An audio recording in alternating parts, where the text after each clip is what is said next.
Pemirsa, mungkinkah rekonsiliasi terjadi sebelum atau sesudah putusan Mahkamah Konstitusi atau kembali rekonsiliasi sekedar ilusi atau imajinasi? Sudah bergabung bersama kami di studio saat ini pengamat politik dari Universitas Islam Negeri Syarif Hidayatullah Adi Praitno. Selamat malam Mas Adi, terima kasih. Selamat malam Kania. Telah bergabung bersama kami di Prime Time News. Terima kasih. Langsung saja saya ingin Anda mengomentari soal pernyataan dari Pak Jokowi hari ini begitu ya. Rekonsiliasi bisa di mana saja, kapan saja sambil menunggangi kuda di MRT begitu. Bagaimana mencermati pernyataan Pak Jokowi yang terakhir ini? Ya, saya kira itu satu sinyalmen yang cukup progresif dari Jokowi yang membuka hati dan pikirannya untuk segera melakukan rekonsiliasi dengan Prabowo. Ini jadi ajakan rekonsiliasi dari Pak Jokowi ke Prabowo? Betul. Okay. Apalagi misalnya rekonsiliasi bisa di kapanpun, bisa dimanapun, sesuatu yang sebenarnya sangat mudah dilakukan. Apalagi Jokowi dan Prabowo tidak pernah memiliki jarak psikologis yang cukup kuat. Dari Solo ke Jakarta Pilkada, Jokowi dan Prabowo bersama-sama.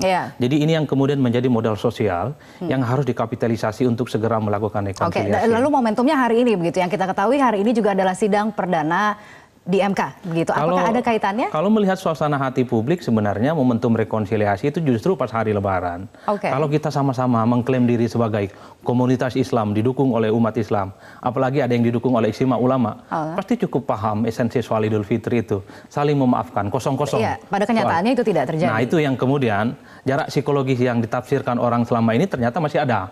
Jokowi dan Prabowo masih enggan bertemu, padahal siapa yang lebih enggan bertemu nih artinya? Siapa yang harus duluan? Tapi gitu? Umpan lambung untuk melakukan pertemuan sebenarnya sudah dilakukan oleh Jokowi. Misalnya minta Pak Luhut dan Pak JK untuk melakukan penjajakan untuk melakukan rekonsiliasi. Tapi sepertinya teman-teman Prabowo dan Prabowo ini masih 50-50 soal kemungkinan rekonsiliasi. Sepertinya 50-50-nya itu ingin menghendaki rekonsiliasi ini sebelum MK, 50%-nya lagi setelah MK. Kenapa menghendaki 50% tapi setelah MK? Sebelum kita ke situ, peran perantara ini seberapa efektif sebenarnya? Apakah sebaiknya memang harus didahului dengan perantara terlebih dahulu? Apa artinya ini memang Pak Jokowi sekalipun juga sebenarnya masih 50-50 begitu ya untuk rekonsiliasi karena perantara gitu yang Kalau apa yang dilakukan Pak Jokowi ini khas politik orang Jawa. Tidak to the point tapi melalui sejumlah perantara yang dikhawatirkan, yang diharapkan untuk mampu melakukan rekonsiliasi awal. Tapi sepertinya melihat tipikal Prabowo ini nggak suka pakai perantara. Maunya to the point. Yang publik tidak tahu apakah Pak Jokowi pernah ngajak ngopi bareng atau ngajak nunggang kuda bareng terhadap Prabowo sebagai bagian rekonsiliasi. Itu yang publik tidak tahu.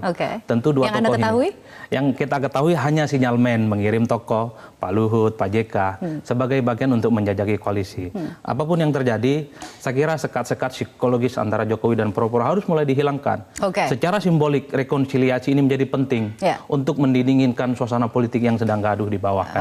Baik, momentumnya sekarang sebelum atau sesudah begitu. Artinya apakah harus menunggu sampai dengan adanya putusan dari MK? Sejak pencoblosan 7 Juli lalu sih sebenarnya orang sudah nunggu soal rekonsiliasi.